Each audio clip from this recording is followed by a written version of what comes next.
Sir, आप जब jail से निकले और पहला जो आपने भाषण दिया, अपने लिए आपने शब्द इस्तेमाल किया आज़ाद मनीष सिसोदिया। तो अगर हम देखें कि जेल की जो यात्रा रही, आपके जेल का जो सफर रहा, आपको लगता है कि वो गुलामी से तुलना की जा सकती है उसकी, या ऐसा सच में हालत है ऐसे? नहीं, देखिए, जेल में जो बंद है वो अपनी मर्जी का मालिक तो है ही नहीं, और इसीलिए स्वतंत्रता की कीमत है। इसीलिए हमने अंग्रेजों से भी लड़ाई लड़ी थी कि देश के लोग अपनी मर्जी से जिएंगे, अपनी मर्जी से काम करेंगे। इसीलिए कॉन्स्टिट्यूशन में लिखा हुआ है कि right to life and liberty. लेकिन वो right to life and liberty को ही कर्टेल करके किसी को जेल में रखा जाता है, कम से कम जब तक वो अंडर ट्रायल है, जब तक उसके ऊपर कोई आरोप सिद्ध नहीं हुए हैं। केवल आरोप लगाने के आधार पर जब रखा जाता है, तो निश्चित रूप से जो भी अपनी मर्जी का मालिक नहीं है, संविधान के हिसाब से वो आजाद तो है ही नहीं। और जैसे ही संविधान के हिसाब से उस व्यक्ति को बेल मिलती है, वो आजाद होता है। तो इसमें तो कोई दो राय नहीं है कि जेल का जीवन अपनी मर्जी का जीवन तो है ही नहीं। आपका सफर कैसा रहा? जो आपने लगातार बीते दिनों में कभी की काफी किताबें पढ़ी, लेकिन जो आप अपने जिक्र भी किया था अपने स्पीच में कि जब कोर्ट आते जाते थे, पार्टी ऑफिस आप देख रहे हैं, जिस पार्टी ऑफिस में लगातार आप स्वतंत्रता से घूम रहे हैं, वहाँ पे एक बंद गाड़ी में घूमते हुए जा रहे हैं। नहीं, ये एक फीलिंग होती थी। निश्चित रूप से एक इंसान के मन में 24 घंटे में हजारों तरह के भाव आते हैं, हजारों तरह के विचार आते हैं। मैं भी इंसान हूँ, मुझे भी चीजें अच्छी बुरी लगती रहती थी बीच बीच में। पर ओवरऑल मैंने जेल में जाके देखा कि वहां लोगों के सामने एकदम वैक्यूम है। वो चाहे 4 दिन के लिए जेल जाए, 1 महीने के लिए जाए, 17 महीने के लिए जाए, उससे फर्क नहीं पड़ता। जब आदमी जेल जाता है तो उसके सामने एक वैक्यूम है कि अब वो क्या करे। 15-16 घंटे उसको एक सेल में बंद रहना है, थोड़ी देर उसको घूमने के लिए मिलना है, तो वो भी छोटा सा एक दायरा है, उसमें घूमेगा। तो वैसे में जेल में क्या करें? तो ऐसे में बहुत सारे लोग टूट जाते हैं, डरते हैं। पर अगर हम उसका सदुपयोग करना शुरू कर दें, अगर हम ये सोचें कि भगवान ने मुझको ये समय दिया है, मेरे पास टाइम नहीं था पढ़ने का, मेरे पास योगा करने का, मेरे पास में मेडिटेशन करने का टाइम नहीं था, मेरे पास चिंतन मनन करने का टाइम नहीं था, भगवान ने समय दिया है, मैं पढ़ूं, मैं चिंतन मनन करूं, मैं ध्यान करूं, तो मुझे लगता है कि वो एक अपॉर्चुनिटी हो जाती है। फिर कष्ट है, जेल में जाना मतलब एक संकट का वो बनता है, परिस्थिति बनती है, लेकिन उसी संकट को एक अच्छी अपॉर्चुनिटी में बदलना कि आपने अब तक जितना पढ़ा उससे ज्यादा आप पढ़ लो, आप जितना मेडिटेशन के लिए, भगवान के स्मरण करने के लिए समय देते थे उससे ज्यादा समय दे दो, तो आप फिर उसको अवसर में बदल देते हैं। जी, अब जेल से आने के बाद आपकी जो भूमिका दिख रही है, लगातार आप सक्रिय हैं, अपने लोगों से मिल रहे हैं, इलाकों में जा रहे हैं, अपनी भूमिका आप कैसे देखते हैं अभी, जबकि अरविंद केजरीवाल अभी जेल में है? देखिए, पार्टी में मेरी भूमिका लार्जली पार्टी के लीडर्स के साथ डिस्कस करके तय होती रही है। लीडर्स तय करते हैं, माननीय मुख्यमंत्री अरविंद केजरीवाल जी तय करते हैं। तो अभी पार्टी के लीडर्स के साथ डिस्कस करके मेरी एक भूमिका तय हुई है कि मैं गली गली में लोगों के बीच में जाऊं। कार्यकर्ताओं ने मुझे बुलाया है कि आइए हम आपके साथ में लोगों के बीच चलते हैं, हमारे साथ लोगों के बीच चलिए। तो मैं अलग अलग विधानसभा में जाके दिल्ली की जनता के बीच में जाऊंगा, पदयात्राएं करूंगा, लोगों से मिलूंगा। मुझे लगता है एक पॉलिटिकल लीडर के लिए ये बड़ा सुखद होता है कि वो लोगों के बीच जाए, उसी से उसको एनर्जी मिलती है, उसी से उसको और काम करने की प्रेरणा मिलती है। तो मैं लोगों के बीच जाऊंगा, और अब मैं उम्मीद करता हूं कि सीएम साहब भी जल्दी बाहर आ जाएंगे। लेकिन इससे पहले के समय में जब आप जाते रहे लोगों के बीच में, आपके पास एक पद था, दायित्व था, जो अगर काम कराना हो आप खुद आके कर सकते थे, लेकिन अभी आप डिप्टी सीएम नहीं है। तो आने वाले समय में जब तक सीएम नहीं है, क्या आपको लगता है कि फिर से उस पद पे जाना चाहिए? नहीं, काम करने के हिसाब नहीं, से? देखिए, काम करने के लिए तो सरकार तो काम कर रही है, और सरकार अच्छा काम कर रही है। मुझे नहीं लगता कि लोगों के बीच में जाने के लिए पद चाहिए, लोगों के बीच में जाने के लिए लोगों से प्रेम चाहिए। और मैं कह सकता हूं कि पिछले 17 महीने में मेरे हृदय में, मेरे मन में और प्रेम बढ़ा है अपने दिल्ली के लोगों के प्रति, देश के लोगों के प्रति। तो लोगों के बीच में जाने के लिए तो केवल और केवल प्रेम का रिश्ता चाहिए। कोई पद के रिश्ते से लोग नहीं मिलते, प्रेम के रिश्ते से मिलते हैं, और वो प्रेम है और वो बढ़ा है। आप चाहते हैं फिर से वो जिम्मेदारी संभालना? नहीं, मेरी कोई ऐसी चाहत नहीं है, मेरी कोई चाहत नहीं है कि मैं सरकार में रहूं, मेरी कोई ऐसी चाहत नहीं है मैं किसी पद पे रहूं। मेरी एक ही चाहत है कि दिल्ली के लोगों को अच्छी शिक्षा मिले, दिल्ली के बच्चों को अच्छे स्कूल मिले पढ़ने के लिए, उन्हें अच्छे अस्पताल मिले, लोगों को बिजली के बिल जो जीरो आ रहे हैं केजरीवाल जी की वजह से, वो बिल आगे आते रहे जीरो। मोहल्ला क्लिनिकों में इलाज होता रहे, जो अस्पताल बने हैं, पब्लिक ट्रांसपोर्ट जो सुधरा है पिछले कुछ वर्षों में, उसमें और सुधार आता रहे। तो ये सारी मेरी इच्छाओं के उसमें है। इस इच्छा को पूरा करने के लिए चुनाव भी लड़ना जरूरी है, तो मैं चुनाव लड़ूंगा भी, पार्टी को भी लड़वाने के लिए जो भूमिका होगी वो भी करूंगा। जी, लेकिन गवर्नेंस के इशू पे देखें तो दिल्ली सरकार के काम बीते लंबे समय से कई सारे प्रोजेक्ट अटके पड़े हैं।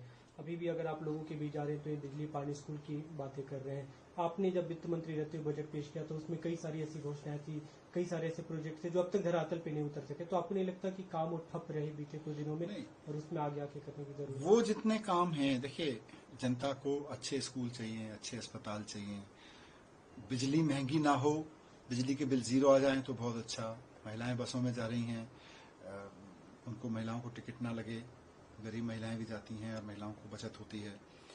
पब्लिक ट्रांसपोर्ट उनको अच्छी मिल रही है। ये लोग हॉस्पिटल में जाते हैं, मोहल्ला क्लिनिक में करोड़ों लोगों को इलाज मिल रहा है अच्छा। तो लोगों के ये काम हो रहे हैं और हम उस दिशा में काम कर रहे हैं, हमारी सरकार उस दिशा में काम कर रही है।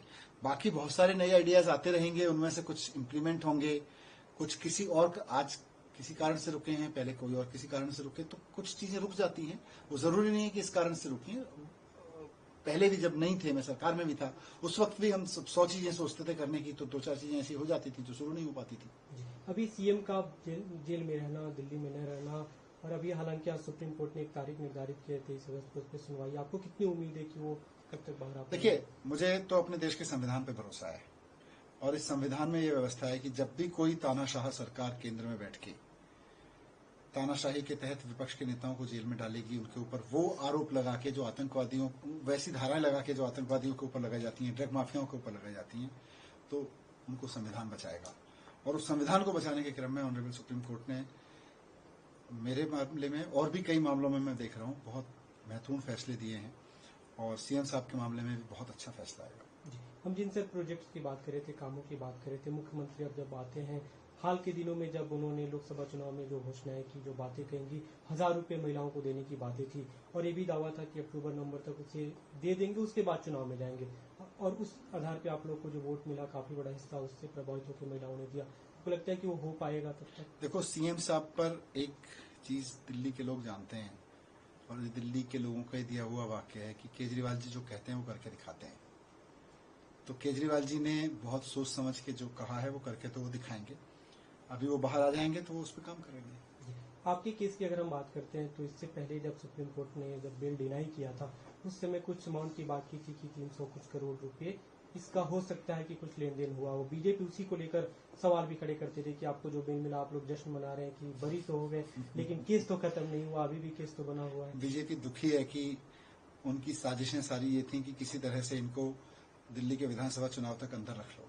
इसीलिए उन्होंने हमारे ऊपर इतने खतरनाक कानून लगाए जो आतंकवादियों और ड्रग माफियाओं पर लगाए जाते हैं, जिनमें बेल मिलना मुश्किल होता है। वरना विपक्ष के लोगों पे देश के इतिहास में ऐसे कानून लगाए नहीं गए। अब वो विपक्ष के ऊपर, पत्रकारों के ऊपर, व्यापारियों के ऊपर वो कानून लगा रहे हैं, वो धाराएं लगा रहे हैं जो आतंकवादियों और ड्रग माफियाओं पर लगाई जाती हैं। तो मेरे मामले में भी बीजेपी दुखी है।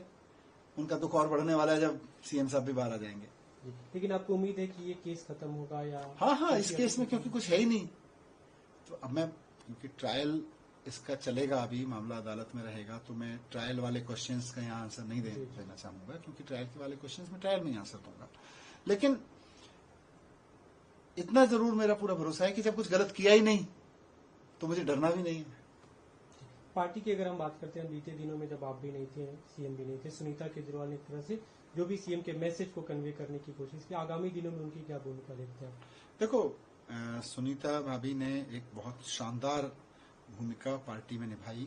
जिस समय पार्टी को, दिल्ली को, देश को अपने चहेते लीडर अरविंद केजरीवाल जी की जरूरत थी, भारतीय जनता पार्टी ने उनको उठा के जेल में डाल दिया। उस चहेते लीडर की आवाज को उनकी पत्नी ने बहुत कॉन्फिडेंस के साथ, बहुत अच्छे तरीके से जनता तक पहुंचाया।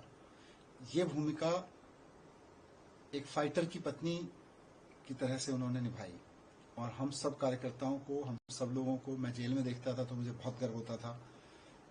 तो मुझे लगता है जब सीएम साहब बाहर आ जाएंगे तो उसके बाद उस भूमिका की शायद आवश्यकता नहीं पड़ेगी। उसके बाद में वो उससे पहले भी बहुत महत्वपूर्ण भूमिकाएं निभाती रही हैं, वो निभाएंगी। जी, आपकी अगर हम बात करें, आपने पटपड़गढ़ से चुनाव लड़ा, वहां से जीते, और जब जेल में रहे तब भी खबरें आती रही कि वहाँ के डेवलपमेंट के लिए आपने फंड इशू किया, अभी भी लोगों से मिले। अगला चुनाव भी आप पटपड़गढ़ से लड़ने जा रहे हैं? हाँ, इसमें क्या सवाल है। एक अंतिम सवाल सर, अभी आपने लगातार कहा है कि पार्टी अटूट रही जब आप लोग जेल में थे, लेकिन इस दौरान आपके एक मंत्री भी छोड़ के चले गए, एक विधायक भी कई गए, कुछ पार्षद भी गए, तो आपको लगता है कि कहीं ना कहीं असंतोष की भावना नहीं, बल्कि देखो हमने ये देखा है कि छोटे से संकट में ना, अलग अलग राज्यों में हमने देखा अलग अलग पार्टियों का, कि छोटे से संकट में लोग पार्टी छोड़ के भाग जाते हैं, टूट जाती हैं पार्टियां, उनकी चलती हुई सरकारें गिर जाती हैं।